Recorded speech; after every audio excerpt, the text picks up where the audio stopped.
Yeah. Honest Discussioner here. How is everybody doing? I was reminiscing the other day about an old conversation I had with my now ex-stepfather. I talked about it a while back. I'll post a link in the underbar. Because he was the one that got me into evangelical Christianity back when I was in 4th grade. And what an epic conversation that was, because basically he had nothing. He had nothing but bald assertions and some, pretty much misunderstood facts. But, the greatest thing about that evening was when, he gave me a bunch of videos, including stuff from Lee Strobel, to watch, and I watched them. I even reviewed them. But I asked him to watch Potholder series, which was on science, and I was going to give him the non-religious version, too. Just strict, science stuff. And he said, you know what? Not interested. I accused him of being biased, and the beautiful part, he's like, no, I'm not biased. It's not biased if you're right. That was the quote of 2010 in my book.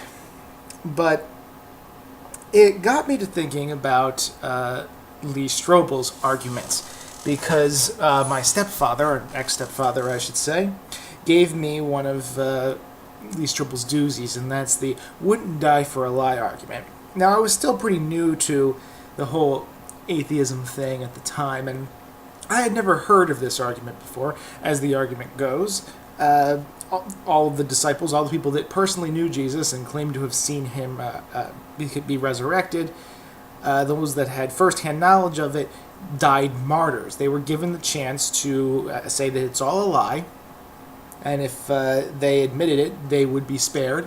And if they didn't admit it, they would die, and they all chose death. And they all chose death. At least this is how my stepfather put it, and that's also how Lee Strobel puts it. Enter Prof. MTH, who I hadn't even heard at the time. And when I was asking people about that, they immediately pointed me to Prof. And so I guess, in a way, I owe my stepfather a lot, because I get along pretty well with Mr. MTH. And yeah. Anyway, moving on. Prof had a really great 4-part series about how bad the wouldn't die for a lie argument is. He went over all the various people, or at least most of the various people that could have actually been there, and then we realized that really there's no evidence that any of them were martyred. Some of them were killed for political reasons, others were, died of natural causes, some of them are just mistaken for other people. But we go through this and we realize, no, there's no reason to consider that these people were martyrs. Link that in the underbar as well. Now, something interesting to note was that in a couple of Prof's videos, he mentioned a story of one of these supposed martyrs who was repeatedly had repeated attempts on his life.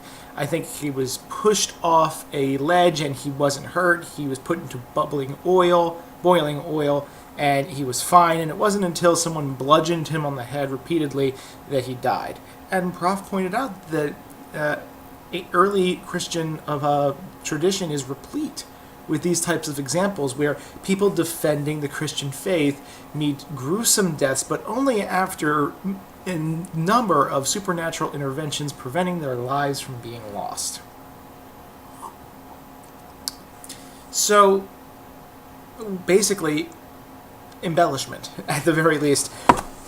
I see this. Imagine you're a Christian back in the day, and you find out that one of your people have been killed.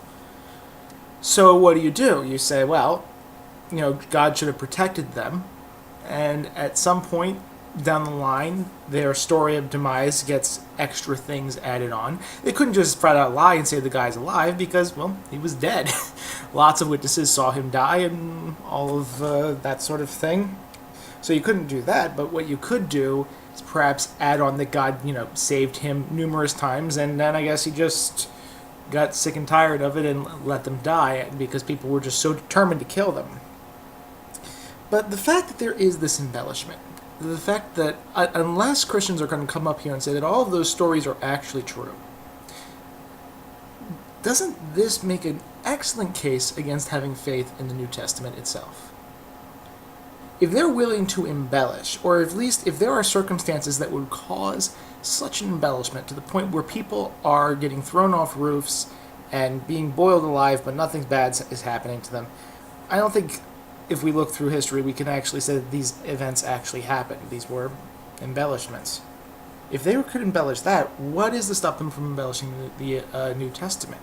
What is to stop them from coming up and, I don't know, maybe starting out with Jesus just having a spiritual resurrection as it is in the earliest text, and then later on, by the time it gets to John, people are poking him in the ribs? That's another thing that Prof pointed out, that the older the gospel is, the less supernatural the claims are. The later the gospel is, then, you've got people poking him in the ribs and eating fish with them and all of that sort of thing. So, to me, the existence of all of this type of apologetics, this early Christian tradition, which embellishes some of the demises of these individuals, that kind of shows that you really shouldn't have faith in the Bible either. If it could happen to that, if it could happen to those stories, it could happen to the Bible.